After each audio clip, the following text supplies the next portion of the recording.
Hi guys, இன்னைக்கு எங்கள் வீட்டு சமையல் என்னன்னு பார்த்தீங்கன்னா வாழைப்பூவும் முருங்கைக்கறியும் சேர்த்து பொரியல், அதோட காரக்குழம்பு, சாதம். வாழைப்பூ முருங்கைக்கீரை பொரியல் எப்படி பண்ணுறதுன்னு பாருங்கள். வானல் வச்சு எண்ணெய் காஞ்சாச்சு, கொஞ்சம் கடுகு போட்டாச்சு,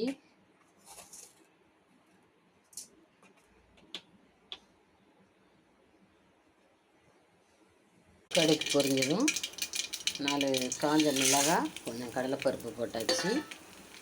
அது நல்லா பொரியட்டும்.